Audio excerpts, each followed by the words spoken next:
Okay, now it's recording. Can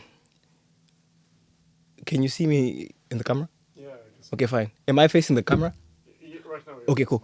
Okay, welcome guys to the 8th episode of the White Just podcast, and today we shot an episode just exactly a week after we shot a previous one, because there are so many trending issues that we need to talk about. So today we're going to be very, very political. So you have to watch this podcast with an open mind, and please don't take everything that we say seriously, because we are not politicians. We're just ordinary people. So welcome to the 8th episode of the White Just podcast. I don't even need to introduce myself to nowadays because you already know me.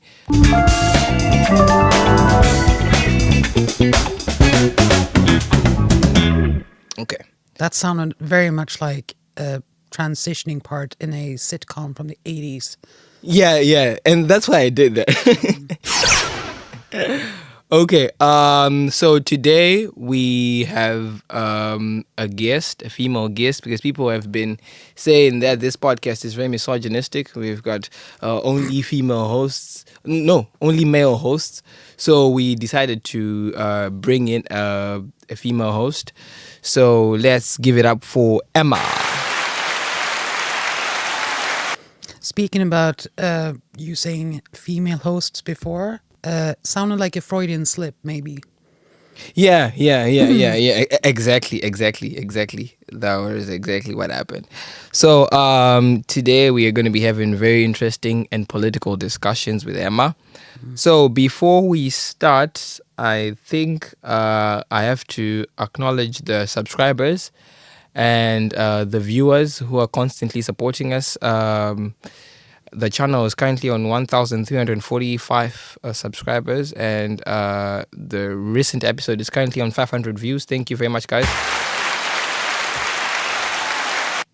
Okay, so now let me allow Emma to introduce herself briefly. Okay, so you can introduce yourself. Introductions, like one of the worst things, but still the most fun things. Basically, I was manufactured in Borlänge, born in Gävle, raised in Sandviken, lived a bit of my life in Skåne and a bit of my life in Värmland. Hated that.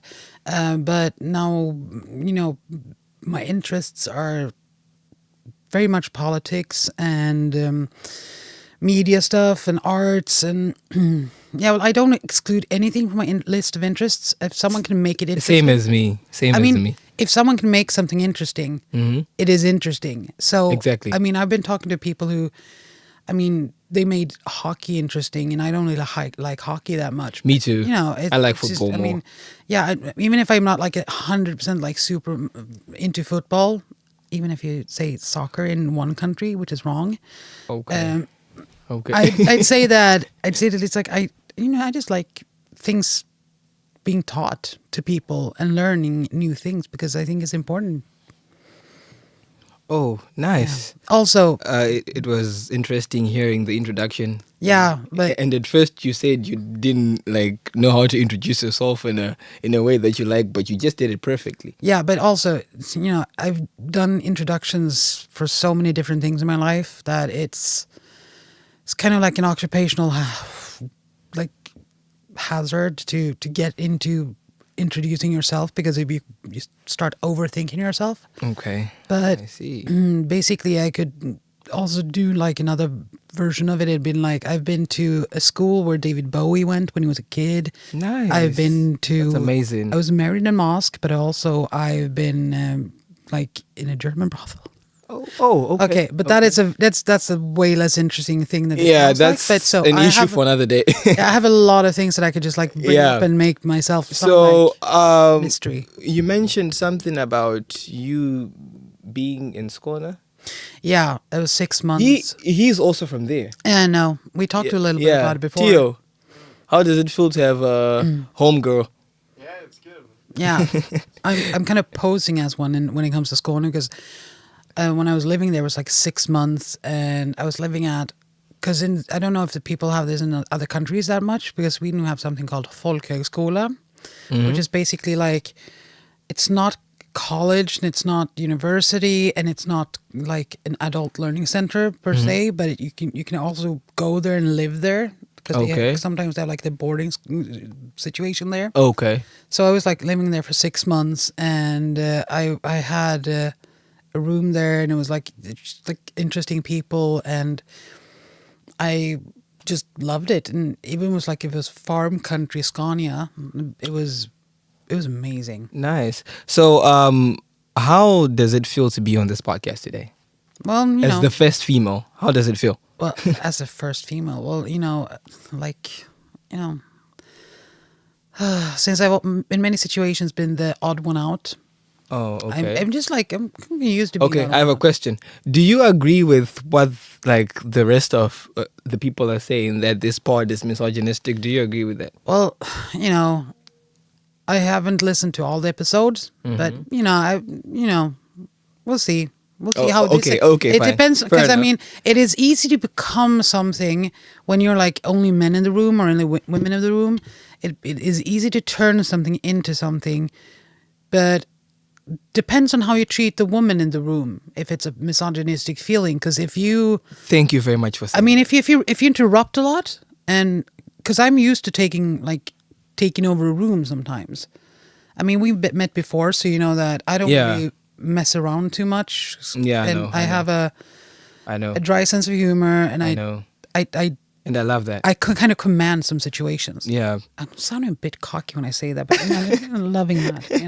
Yeah. So, moving on to the topic of today. So, first and foremost, what do you want us to talk about first? Because I feel like this. Oh, this is gonna. I could just put out the Molotov cocktail on the table and say, well, let's talk about, and then a host of issues. But there's some things that are pretty hard to miss this week. Yeah. I mean, Charlie Kirk for once. Yeah. things, That one. And that is like, yeah. Just give me your thoughts first, and I can Okay. fill in with mine after. Okay, fine. Let's do it this way. Okay, let me give people context because not everybody knows about the Charlie Kirk stuff. Because like, it's viral on the internet. Most commonly on Instagram. That's where, and Twitter, now known as X. That's where the Charlie Kirk issue is viral. So let me explain. Let me give people context. So Charlie Kirk is a right-wing political influencer from the United States. So which means that he supports the Republican Party, which is currently in power. Donald Trump is in power and he comes from the Republican Party. So Charlie Kirk was like a vocal supporter of that party, and he used to do debates with college students in Utah and various places. So what happened this past week, he got assassinated during a debate session at a college in Utah. He got assassinated and he passed away, unfortunately. So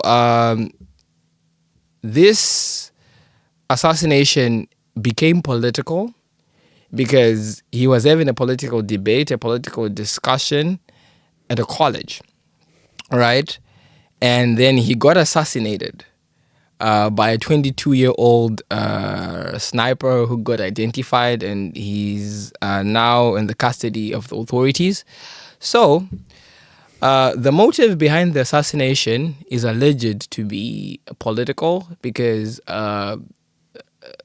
the shooter or the sniper is alleged to be from the opposite wing, and he's anti-fascist according to the reports. That is what I read. So, but now there's something that really pains me. As for me, I wasn't a supporter of Charlie Kirk because I'm not a right-wing person. Neither am I a left-wing person. I'm kind of in the middle.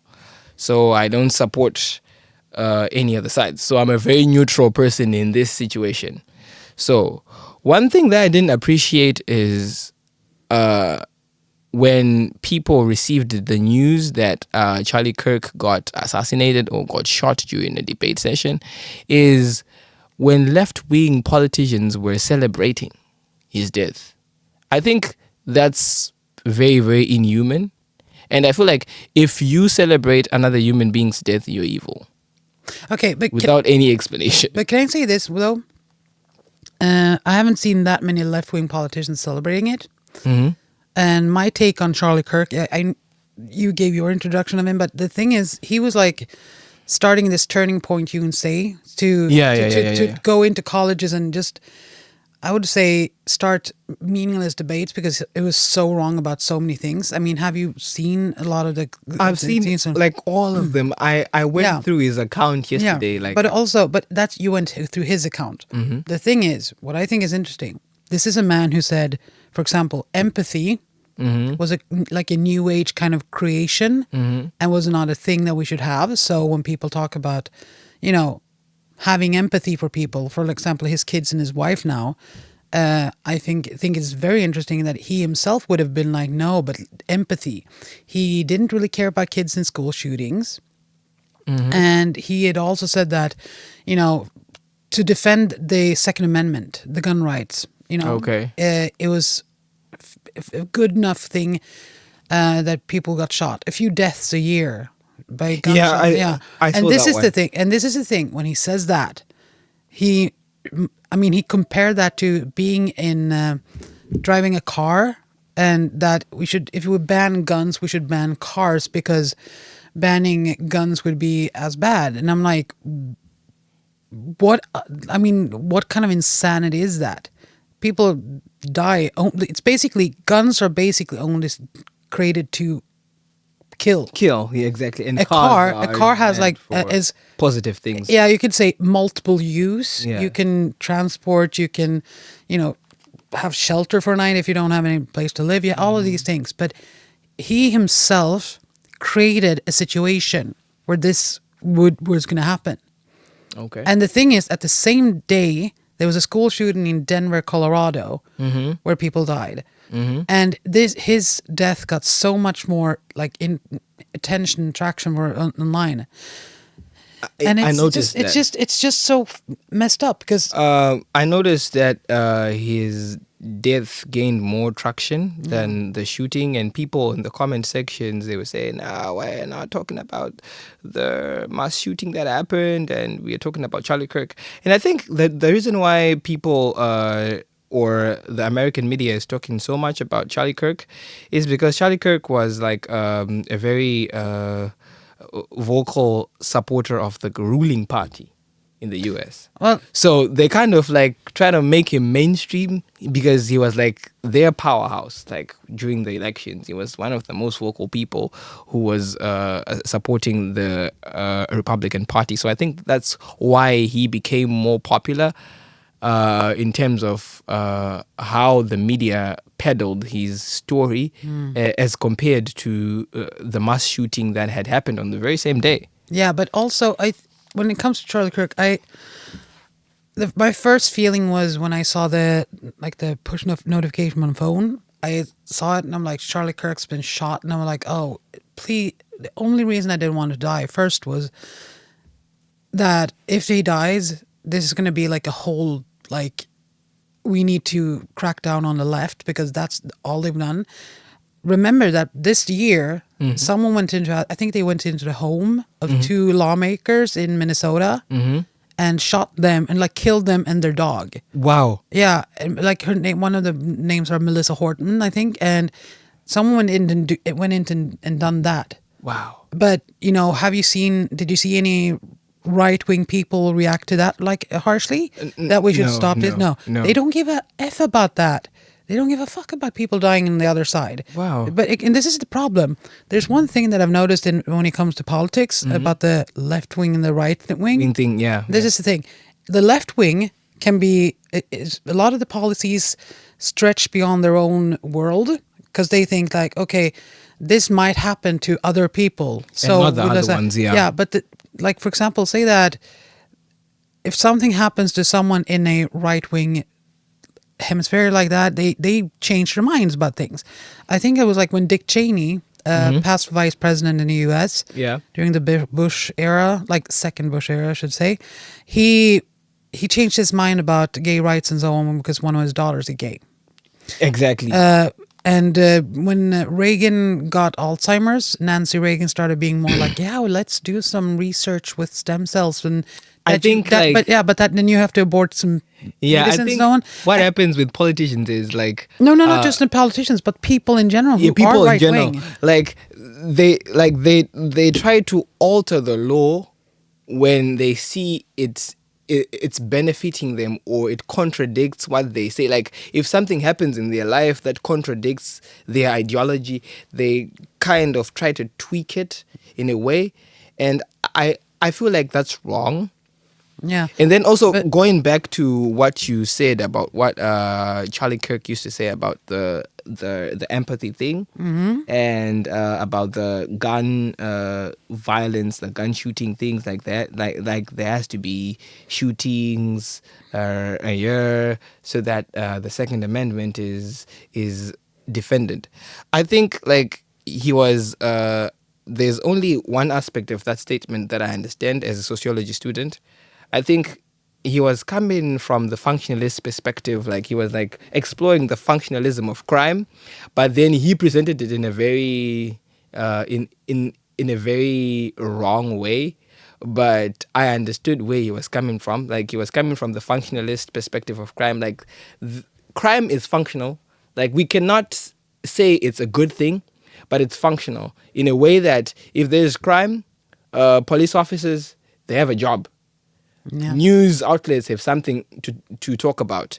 Hospitals have people to treat because we have structures in place to cater for those problems. Yeah, So but- if those but- problems don't exist at all, these systems won't work. I totally I understand that, but honestly, I think that is giving him way too much. Like, you're cutting him too much slack with that. He was just saying bluntly, like, okay, I want to be able to have a gun, Yeah. so I don't care about people being killed, because I think that guns should be just like readily available like that. And I mean, people who are like him, they're not responsible. They don't take responsibility for what they say. And I think that, for what I heard when you introduced the person who's been arrested and supposedly is the assassinator. Oh God, my English is getting whack right now. But whatever. Okay, you can say But the thing, assassin. no, Yeah. but the assassin. Thank you. Yeah. The thing is, what I've heard is that he was not like on the left wing side. I read something today. Of course, I will not totally trust all the sources still. It's like really done, because Yeah. I think it's like You can say allegedly. Yeah, what for you to this protect source said was that he was actually very right wing, and he was more towards the Nick Fuentes, who is like a Nazi. I read that Yeah, one. and that I honestly think that is more trustworthy and so on. But also, I've heard that also on like one of the bullets, it was like basically "fuck you, fascists" or something like that. Yeah. So There was, everything is like, but I think that one issue with these kind of things is like, I'm going to compare this to another murder that happened. In 1986, the Swedish Prime Minister Olof Palme was murdered. Whoa. How did that happen? He was shot down on a street here in Stockholm. It was like he'd been to the cinema. Also worth noting, he did not like have like his like secret service with him. Wow. So what happened is like he got shot and everything, but the news was like not that quick back in the days. It was like everything had to take a little bit more time. Everything was slow Yeah. back then. Yeah. So all of the details and everything, it was not like, I think we knew more in a sense when the news were slower, because now we just don't know. Now there's like because so like many. everything comes out at the same time and like. And not from only various that, outlets. not only that. Yeah. Since there's a lot of like conspiracy theories that has been like mainstreamed, it's like someone watches a clip of anything, and anything in that clip becomes like a conspiracy theory. Exactly. It's just people are weird. making opinions based off of a 30-second clip, and that's wrong. It's Yeah. like it's like a brain rot characteristic. It is actually so sad, because I mean, you are a bit younger than I am. Mm-hmm. I was born in 1982, Yeah. so I was born into a Sweden that had 2 TV channels, Wow. and also it was more like everything was slower when it comes to things, and it was also, those TV channels had like a very clear assignment. Mm-hmm. It was, I mean, back in the days, it was like not even like entertained too much, and Wow. it was I mean, it was like times when the TV was not even airing anything at all. You know, like Hey. after a certain So time of everything night. was just like Yeah, and then normal and quiet. Yeah, I was like, yeah, and it was, you know, everything. When you had 2 TV channels and you had these newspapers that, like, yeah, we put the start the presses and then the newspapers out is this hour and that hour. It's like it There's gives just you something that came up right yeah, now. okay, about Kirk. Yeah, and it's my favorite author of all time, not author, writer, J.K. Rowling, the writer of Harry Potter, and she has reacted to Charlie Kirk's death on Twitter. So let me read her tweets. Yeah. She said, the first statement, if you believe free speech is for you, but not your political opponents, you are illiberal. If no contrary evidence could change your beliefs, you are a fundamentalist. If you believe the state should punish those with contrary views, you are a totalitarian. If you believe political opponents should be punished with violence or death, you're a terrorist. And then she went on to say, if you believe political opponents should be punished with violence or death, you're a terrorist. Okay, so J.K. Rowling, interesting, a woman who, when it comes to trans issues, for example, hasn't been that nice to people, who's been like hounding people for not like her. And I mean, when people ask, like, yeah, would it be safe with a trans person in the bathroom? I don't give a you know, just do your business. Do what Like you're that. doing and now do what I do. But the problem is that she also, not to totally smear her character, but she deliberately chose to call herself J.K. Rowling because that was not clearly a feminine name. Because Yeah, that's like- yeah, so it she's been like dabbling in at least name trans things. So she's Okay. been trans naming herself sort of. I see. And she's a hypocrite that way. And I just see that when she's just like, I mean, what she said could be said by anyone. So it's not like it's so fundamental and smart or anything because Yeah. I mean, it has to have like hair weight if you have to live a bit more by your morals, and she doesn't do that. Yeah, and I see there's also this touching video that I'm watching of Charlie Kirk's rival. Which one of them? Dean Withers. Yeah. I didn't expect Dean Withers to cry. No, but I Dean didn't. Withers is actually crying. No, but the thing is, I didn't expect for Charlie Kirk right now. No, but He the thing is, I didn't expect to feel a bit of sadness myself. But it's like, it's kind of it's hard to... Well, I mean, you and I probably watched a lot of his things. And we've seen this human figure, even if we...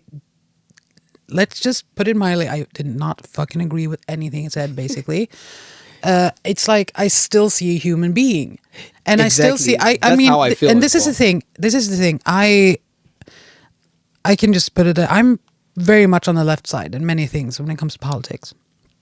But the thing is also, which I think is very important, when I see things in the world, I can like see...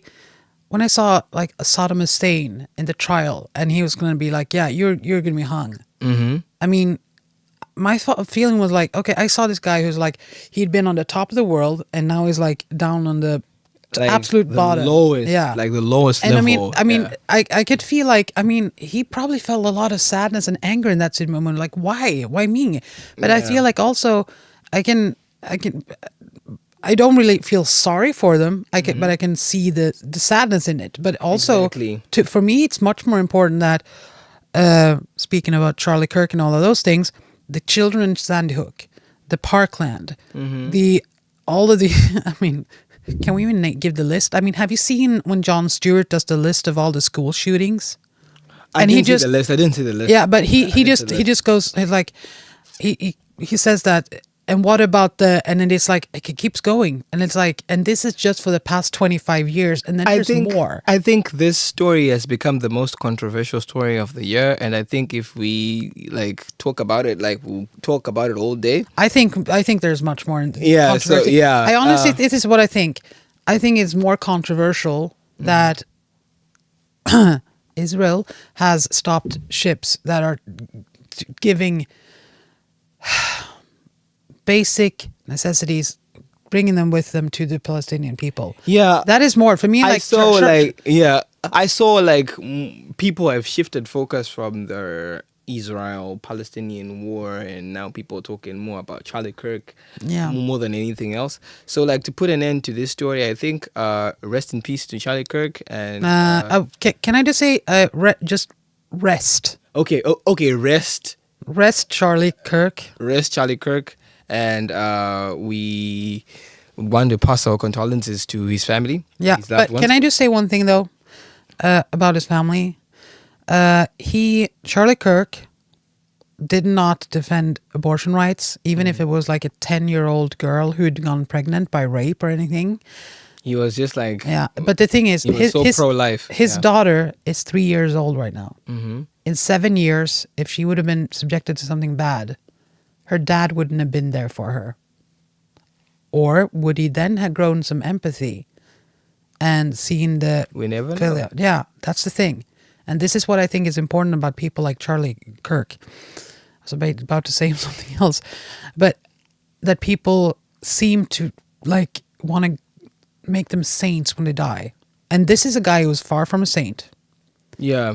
And I think it's ridiculous that he gets so much airtime and so on. Yeah, it's really shocking. Because we have Gaza, we got Palestine, we got Sudan, we got all the school shootings, we got a lot of more things that are worse. Like there are a lot more sensitive issues to talk about and to give limelight rather than Charlie Kirk, but still he was a supporter of the Republican Party, so the Republicans are gonna ride on this wave. So that's why this got very popular. I'd say not Republican, but I would say the MAGA.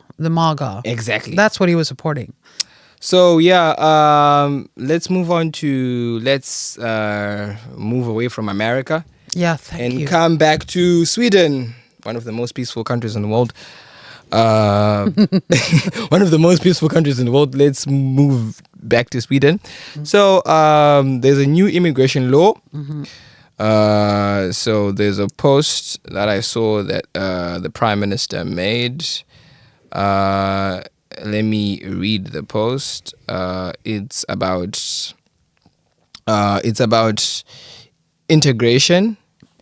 That the Swedish government now says they have the right to deport a citizen if they fail to integrate. So... Sorry for laughing. So it's fine. You can. I mean, it's a serious thing, but I just think it's interesting that some people who haven't integrated themselves are speaking that way and putting those laws down into eternity. I think I don't have a problem with that law. Why? Because coming from a sociological perspective, I feel like the most dysfunctional human being in a society or in a country is a person who fails to integrate. Okay, so I'm going to twist that around a lot. I'm diagnosed high-functioning autistic. And when people... I mean, I look like this.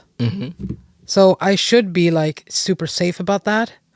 But honest to God, I break a lot of social rules and I break a lot of I'm not assimilated that way. And also, just for the past 2 weeks that people have been talking about the cultural canon, you know, what that was, where they presented like 100 things that you should like take to heart to be able to be Swedish. And the thing is that I looked at that list and I'm like, there's a lot of things that I just couldn't take seriously. So when I think about assimilation is like, it's not good because that makes people... I feel like we should give people context about what integration is. Integration is being able to adjust to a country's language, culture, laws, rules, regulation, mannerisms, practices. So I feel like for you to be able to be a productive and functional citizen, you have to be able to like understand and adapt to the rules and regulations of a particular country. Because I feel like Sweden is not Sweden without its Swedishness. Like every country has its own way. Like even Finland has its own Finnishness. Like South Africa has its own South Africanness. Like every country has its own way of doing things. Like its own originality and its own culture. Let's see how we're gonna do it. Okay, let me pause it here. You Okay, so I was giving people context about integration. So I feel like if you're not ready to lose yourself, because like for you to integrate, basically, I'm sorry to say this, you have to lose yourself for you to integrate in a new place. Well, okay, so you want to know something interesting about that? Mm-hmm. There's a lot of people who vote for the Sweden Democrats and, happen to live abroad. And they happen to live in, like, say, Thailand or Spain and whatever, but they create their own Swedish ghettos. They don't really learn the language. So people from Sweden who move abroad, they don't really integrate when it's not soothing them. And when people come here, since I work with teaching people Swedish, the language, and also about the society, I have some thoughts about this, which is like, I'm just frustrated because if someone comes from Afghanistan, it's very much like, learn the language, get a job, do this. If someone comes from South Africa, kind of same thing. But then we are sliding into the scale because from people from South Africa, they know English. Think about a British person, a white British person or an American person. They can slide in and just speak English. I've seen that. Yeah, I've so when noticed people that. talk about integration, it is so false because it's like, first of all, to be integrated, you have to be able to be included. And right now, we don't really have any inclusion in Sweden. It's a lot of like, you live Exactly. there, I live here, whatever. And for example, there's like a rich neighborhood in Stockholm where they're currently like protesting building some houses for people to be, I think it's like renters' homes and so on. But they don't want it to happen because we have a nice community here. And a lot of times it's like a lot of people who are most demanding of integration are people who aren't really around that. And it's like when you check the results for elections, when I think it was the last election, for the fun of it, I put the zip code in to see how election results was around in different areas. And the more farm country, the more Sweden Democrat, the more it's like in the middle of the city, the Green Party or the leftists or whatever. So Wow. I think it's like the closer you live to it, the more you understand it for real. But then there are people, I mean, when they say that people should integrate, they wouldn't do that Like before you go themselves. any further, like there's something that you mentioned that was really interesting about how an American or a British person, a white British person can easily slide in. Yeah. And like there's not really integration in Sweden. I understand because like in Africa, when you come to my country, like there are a lot of Chinese investors in my country and a lot of people from other countries. We don't teach them Shona. We don't teach them our native language. They can just come and speak English and then they can get a job and like that's that. Some of them, they even create their own neighborhoods in our country and that happens. But then here, like when you come, you have to learn Swedish for you to be able to get a job. There's certain things that you can't do if you can't speak Swedish. But then as for me, I'm the type of person who really accepted the fact that for me to integrate, I have to lose myself in a way. So I don't have a problem with it. But then I feel like it's not like the proper definition of integration. Because I feel like for you to be like absorbed into a group, you don't have to do it under like a circumstance where you have no choice but to just do it. Like what you said like there's not really integration in Sweden in the sense that like the aspect of learning Swedish is only compulsory for other groups, but then other groups, they can just easily slide in. Yeah, because I mean, an American or a Brit, when people hear them talking, they're, oh my God, because Swedish people are kind of known for having really good English. So it's a lazy way, sort of. Some Swedish people, I mean, I'm kind of guilty of it because, let's face it, I don't really sound super Swedish when I speak English. But the thing is that I hear people who are like, yeah, so they try to speak like in in Swedish for a while, but then they just give up and just like go back to speaking English with the American or the Brit or so on. The thing is, Okay. I also have some experience of integration because in my family we are Swedish, Finnish, German, Wow. Ukrainian. Have recently added some American with an Asian background and some a bit Thailand. So we have like all of these different Very things. diverse. Yeah, but like, also, very diverse. I mean, so I've been through the process of seeing like Teo, is it still recording? it's like Okay. I mean I've been through the process of seeing people learn Swedish and how different languages it makes it more or less easy. But it honestly frustrates me when people talk about if you don't become Swedish. I mean, look at the way it was like when two women, one who's a minister of culture and an opposition politician, who were talking about this on like Aktuellt about the cultural canon. A Swedish woman, Jessica Stegrud, who was like a Sweden Democrat, she was like, yeah, let's see this Swedish-born Kurd and this Persian person like talking about our culture. And of course, that was like, she can't say anything else, but that was like a racist comment. Exactly. So it's like, I feel like it was. Yeah. So, and this is a sad thing. People who want people to integrate, they won't actually see that people have integrated no matter what they've done because of like looks differences.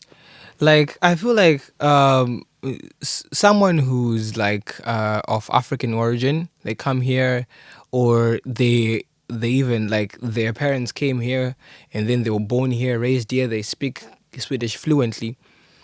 When an ethnic Swede approaches them, Yeah. they automatically start speaking to them in English, even though they try to respond in Swedish, showing them that I can speak Swedish. They will obviously speak to you in English because like they can like they always assume that because you're not ethnic Swede you can't speak Swedish, so I'll have to like. That's why I feel like somehow it's even pointless for me to learn Swedish, because even if I become fluent, even if when I encounter an ethnic Swede, they'll still communicate with me in English. Yeah. So I don't see the use of me learning it because I'm never going to use it. Yeah. I actually think that because I know a few languages. I mean, I know English and Swedish, but after that, I know a few words of this and a few words of that. And the good thing about learning languages that are not just your own is that it, I think, actually changes your brain to see other possibilities. Exactly. So the thing is, You're right. I'm just so bored of people being so anti-world, anti-learning. Exactly. So, I mean, I'm probably one of the worst people to ask about integration because I don't feel like I'm that kind of a Swedish person. At the same time, I'm deeply rooted in some things that are super Swedish, like cultural things like Hasse och Tage. If you haven't heard about them, you have to dig into them because they were cool people. Like I'm not like an ABBA fan the way that some people are, but I love what they've done. Yeah, like most Swedes are ABBA Yeah, but fans. I see all of these things and I just like, well, integrate yourself. If someone says to someone who's not from Sweden, like, oh, you have to integrate, but they rarely open the goddamn inclusion door. Exactly. They expect people to integrate, but they're not creating an environment that is conducive for integration. Yeah. So that's like what we're basically saying on this topic. So to wrap it up, I think the Swedish community has to open the door. If they put this law in place and they support it and then they roll with it, they have to open doors for integration. Like you just don't have to expect people to integrate when you don't open doors for people to actually integrate. So let's drop this political stuff. Let's move on to let's move on to something that's more on the crime side than politics. So recently, Isn't it the same crime and politics? I think it's a little. I think it's a little bit different. It's less sensitive. Hey, look at the American government right now. Oh, Crime and politics all in one. Yeah. Well, but here in the Nordic region, we do it differently. So, They say? yeah. So, there's like a leading gang criminal who was extradited from Dubai, Yeah. according to the Polisen website. A Polisen website is the official police force of Sweden.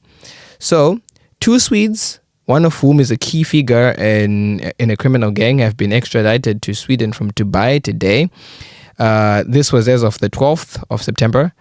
They're both suspected of, among other things, serious weapon offenses. Two people suspected of serious weapons-related crimes have been extradited to Sweden by the United Arab Emirates Ministry of Interior. They were arrested in Dubai by Dubai police after being internationally wanted through an Interpol red notice. Yeah. So I feel like this is a good thing because criminals were running away from Sweden and then they were like... The irony that they're extradited back, to Sweden. Considering what we just talked about, if you're not integrated into Swedish society, you should get out, and then they've done something bad, they've left, but we want them back. So it's kind of like an irony. This is very confusing. No, it's very confusing. Yeah. The world is a very confusing place. But I don't want to lie. It is. In short, I think when it comes to this thing, I think, put people who are responsible for whatever's going on with it, which is bad, before a court, have them, freed or like jailed forever, but just get it done. Yeah, I feel like also the prison system in Sweden is very, very lenient on criminals. Yeah, let's put it this way. For like just 1.5 weeks ago or something, news was I got a notification that a famous rapist, he had his punishment, and he'd raped a lot of women. Wow. It's called Nytorgsmannen. It's a thing we do in Sweden. We call them like Nytorgsmannen or Hagamannen. Okay. So basically the man of Haga, the man of Nytorg. And he's like done the crimes around that area. Okay. And the thing is, he had his punishment lowered from 4 to like 3 years, I think, or something like that. In Africa, if you commit such a crime, especially in my country, they give you 45 years Yeah. in prison. But 45, 50 years. But also, it's like, rape is more complex than some people think. But, I think that, for example, what laws constitute what is a rape. And here in Sweden, we have like the consent law. If someone hasn't said expressly, yes, let's do this, it's not like... It's not okay. So anything past yes is okay. Anything past no is not okay, and that's a rape. But then you look at like a lot of the criminals that we have. When you can talk about leniency, I do think, and I think it's like it's a weird thing. And also, speaking of like gang criminals or whatever, speaking about our government too. The son of one of the ministers in Sweden, he was aligned in like a Nazi type situation. Oh, Active club, I think they're called, and so on. And what happened was that his dad, the minister, had talked about parent responsibility and parents need to be responsible. And now, did this parent like live up to his own expectations? No. Okay. And he knew about this too. Yeah. Then it says memory card is full. Okay, let's... Yeah, we were talking about integration, I think. Yeah. Yeah, I think we're done with the integration. Coming from a white person, that is kind of a very tricky situation. It's a tricky situation. People are going to come for you, but it's all jokes. If you come for me, I'm going to just hug you and tell you you're welcome. It's okay. It's fine. Yeah, because I'm really not that, person as... Yeah, she's a very cool person, guys. Take it from me. I'm not biased. I'm actually not a good Swede. I've been told I'm a racial traitor by some people. So it's kind of fun. Wow. Okay, so we are done with all the political stuff and all the integration stuff. So now I have this idea. I have this content idea. I'm also into film as well. I'm also into vlogs, content creation and stuff, poetry, music. So there's a friend of mine who gave me this idea, and then he was like, what do you think about doing like a live, like a Gävle city stream? Like I'll be moving around the city asking young people questions, like trivia questions, and recording it. So I'm going to do that. So I'm going to call it the Gävle city stream. So I'm going to do it. So watch out on YouTube and Twitch. I'm going to do it. So I'm going to be moving around asking girls and boys, young people, and even adults as well, trivia questions, fun questions, giveaways, games, and stuff. So he's going to be helping me with the thing. So yeah, you guys are gonna see it on YouTube or Twitch. So please continue following me and subscribing to my content and to my channels. Yeah. So before you go, we have to ask you number of questions. This podcast is mainly a mental health podcast, but we have moved away a lot over the past episodes from mental health. Yeah. And I love that. I love the diversity of this podcast, how we shifted from being strictly a mental health podcast into politics, trivia, music, entertainment, But stuff. isn't it like to have a good mental health, you kind of have to vent about things that happen? Exactly. And that's like, Exactly. I do think that, yeah, it is interesting to keep a strict frame on some things, but I also think that And I also good feel good conversations spill it over into different topics. Exactly. And I feel like if I stick to mental health only, I feel like I'm putting myself in a box. And it's something that I don't want to do mostly. So before you go, we have to ask you a couple of questions about yourself, personal questions. Who's your favorite artist? Well, that's Swedish artist. Swedish artist. Okay, my God. I would have to say that the first that comes to mind that I've listened to a lot in the past years are Kite. And they make a lot of electronic music. Wait. Kite, yeah. I don't understand why. We asked Teo on the previous episode about his favorites Swedish artist, and then he was like, I don't have a favorite Swedish artist. So I don't understand. Guys, why don't you Swedes like Zara Larsson? Oh, well, it's not that we don't like. This is the thing. She's very big and she's very good. Yeah, but the thing is, this is the thing. Sweden is the third largest musical country in the world. It's the United States, and then England, and then Sweden.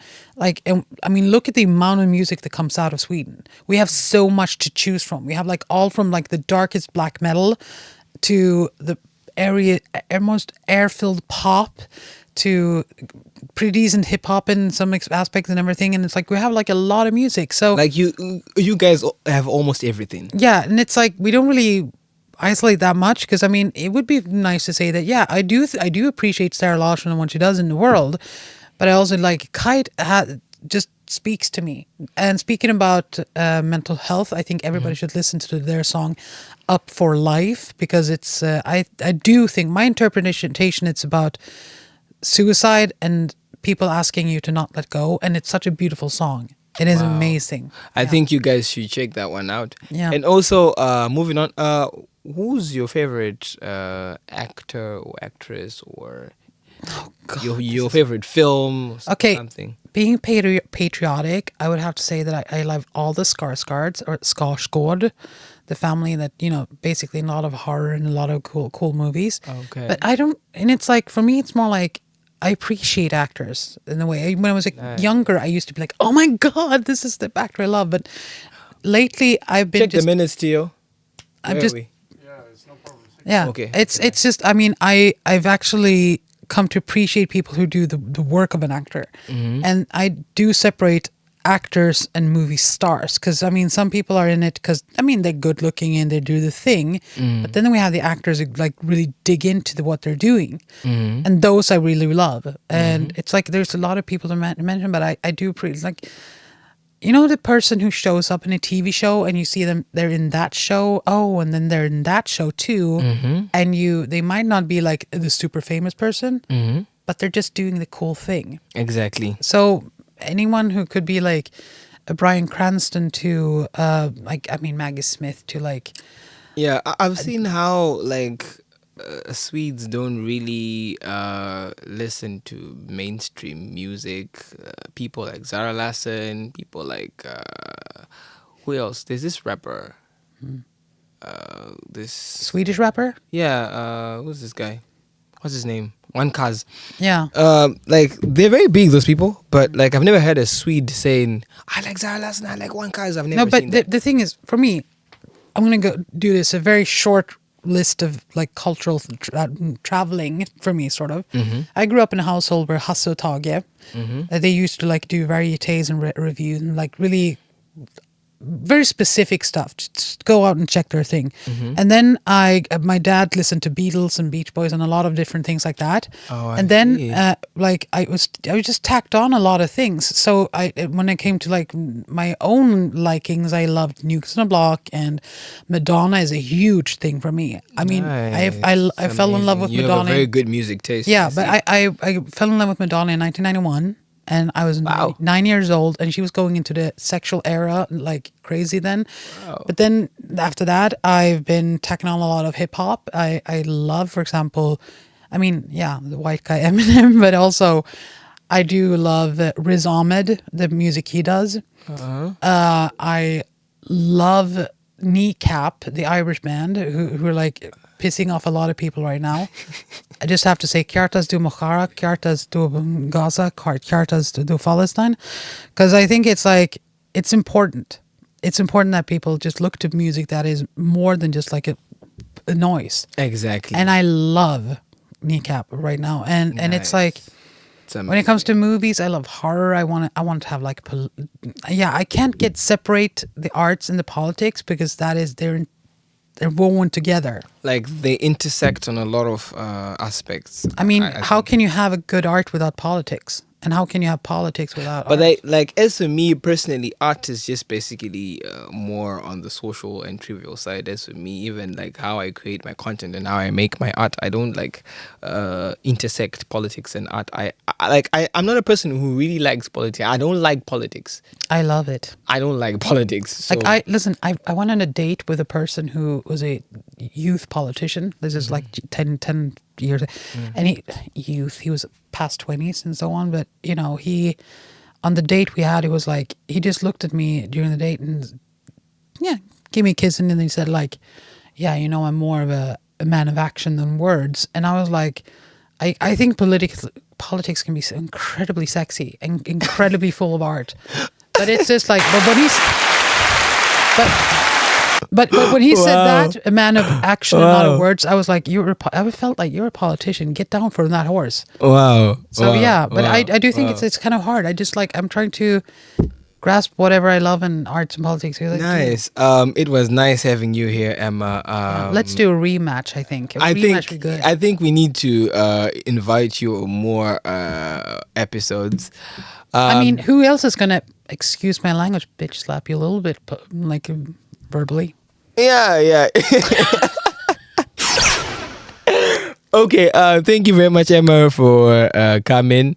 We really appreciate you for joining the pod. Free Palestine. Yeah, free Palestine. Sorry, I just had to add that. Yeah, she had to do it. Yeah.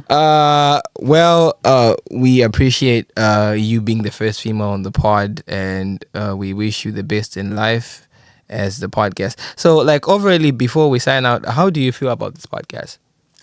Well, you know, I feel like, honestly, I'm kind of the queen of it, so Woo! you do, you do what you're trying to do. I'm still a queen, sort of. Wow! Cocky. Wow! Wow. I can feel a lot of You see the white... alpha energy. in this room. Listen. White people, they come and they take things from people who are not white, so, you know... It's all just a little bit of history repeating. Oh, I see. But anyway, I'm an alpha black person. That's never gonna happen. That's never gonna happen. That's never gonna happen. Listen, I switched on your arguments that you've had now and your ways of thinking that, yeah, you agree with me. So watch this back and you'll see I'm winning. Oh, okay. I was love letting it. you win. I was being a gentleman. Anyway, it's fine. Okay, thank you guys for watching. I think that you could be more of a gentleman than if you want to be. Oh, okay. Thank you very much, guys, for watching. Please subscribe and please follow me on Instagram and please follow Emma. Thank you very much, guys. Signing out. Yeah, bye. Bye.